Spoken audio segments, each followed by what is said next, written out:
Bonjour à tous, soyez les bienvenus sur West Armenian TV, les titres principaux d'aujourd'hui.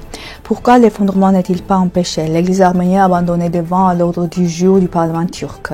Le nombre d'Arméniens d'Artsakh quittant l'Arménie montre l'échec du plan des autorités Artak Mkrtchyan. Ceux qui n'ont pas publié les noms des victimes de la guerre de 44 jours et des affrontements militaires qui ont suivi sont des crapules. Artak Zakarian, une miche de pain millénaire portant l'inscription grâce au bienheureux Jésus a été retrouvée à Caravan.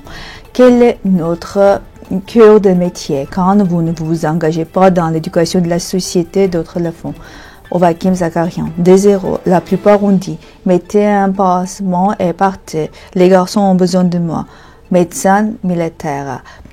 Le chef spirituel de l'Azerbaïdjan a de nouveau porté des accusations contre l'Église apostolique arménienne. Mémoire de Racha Acharyan sur Komitas. La députée d'opposition Gülden Kaçmaz au Parlement turc a interpellé le ministre Mehmet Nuri Ersoy au sujet des dommages causés à l'église arménienne Vahak Supraç datant du 8e siècle avant. Elle constate que le don de l'église s'est effondré et que les fresques et inscriptions murales ont été endommagées. Kaçmaz a demandé quelles mesures étaient prises pour préserver l'église et pourquoi sa démolition n'était pas empêchée. Vahak Supraç, connu localement sous le nom de Yedikilis, cette église est importante pour le patrimoine culturel et religieux de la ville. Malgré les déclarations du Premier ministre Nikol Pachinian, selon lesquelles les Arméniens d'Artsakh devraient être réinstallés en Arménie, la plupart d'entre eux continuent de vivre dans des logements locatifs ou chez des proches. Selon Artak Mkrtchyan, président de l'ONG Égalité d'échange de programme du logement du gouvernement, ne résout pas les problèmes des Arméniens d'Artsakh et les autorités tentent de laisser la question de l'Artsakh de côté. Selon lui, seules les familles nombreuses parviennent à acheter des petits appartements tandis que les autres continuent de vivre dans les précarités. Monsieur Mkrtchyan souligne que le peuple d'Artsakh ne renoncera pas à son droit au retour et poursuivra la lutte jusqu'à ce que son objectif soit atteint. Artak Zakarian, membre de l'organe exclusif du Parti républicain arménien, écrit sur sa Facebook. Tous ceux qui n'ont pas encore publié les noms et prénoms de toutes les victimes de l'Arménie pendant les guerres de 44 jours et les affrontements militaires qui ont suivi sont des crapules. Pour information. Le 27 septembre 2020, une guerre de grande ampleur a éclaté, marquant l'un des tournants les plus difficiles de notre histoire moderne. 5 ans sont écoulés depuis la fin de la guerre, mais il n'existe aucune donnée officielle précise sur le nombre de victimes, de blessés et de disparus. Dans la cité antique de Toprak Tepe, en Arménie occidentale, des archéologues ont découvert des restes calcinés de pain datant d'environ 5000 ans. L'un d'eux porte une inscription grecque. Grâce au bienheureux Jésus accompagné d'une image du Christ, ce qui laisse penser qu'il servait lors d'un premier rituel chrétien comme pain de communion.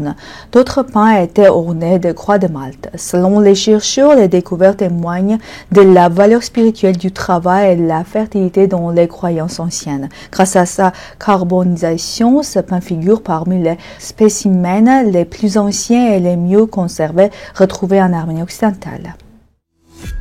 L'invité de l'émission Pressing, le virologue Ovanes Zakarian, chercheur à l'Institut de biologie moléculaire et cofondateur de Denovo Sciences, a évoqué l'importance du patriotisme. Selon lui, l'absence d'une idée nationale unificatrice affaiblit la société arménienne, contrairement à l'Azerbaïdjan où un noyau idéologique solide existe. Il a souligné le manque d'attention portée à l'éducation patriotique. Peu d'étudiants visent l'Artsakh où le sunnique et ses régions sont rarement mises en valeur dans les programmes publics. Il faut connaître sa patrie pour l'aimer, a-t-il déclaré, estimant que cette mission revient à l'État. Zakarian a aussi critiqué le manque de la contrôle sur l'ONG diffusant diversité, affirmant que le gouvernement doit assumer cette responsabilité même sous pression extérieure.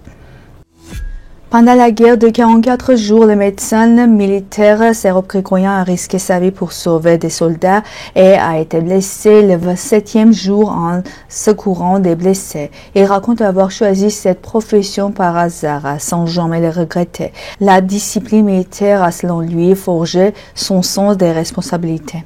Sous le champ de bataille, il devait souvent agir seul et rapidement, avec très peu de moyens. Ils se souviennent des soldats blessés qui, malgré la douleur, demandaient qu'on aide d'abord leurs camarades. Pour lui, la guerre a été une terrible épreuve, mais aussi une leçon d'humanité. Être médecin, c'est une mission.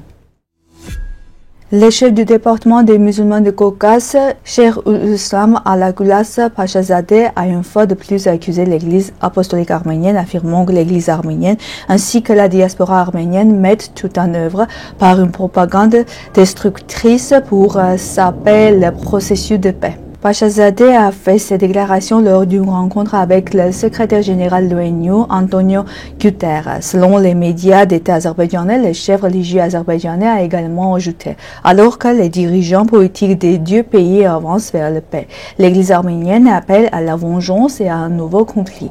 Liberté ».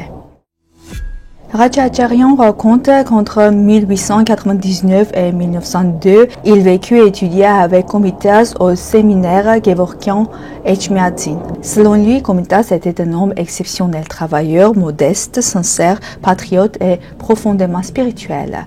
Très respecté au séminaire pour sa voix, son savoir et son humeur, il était l'un des favoris de Krimian Hayrik et dirigeait les chants des étudiants. Acharian évoque un jour où Komitas refusa l'invitation du catholico occupé à collecter des chants populaires. Touché par sa passion, Hayrik l'autorisa ensuite à voyager librement pour rassembler les trésors musicaux du peuple arménien. C'est tout pour aujourd'hui. Merci d'être avec nous. Au revoir.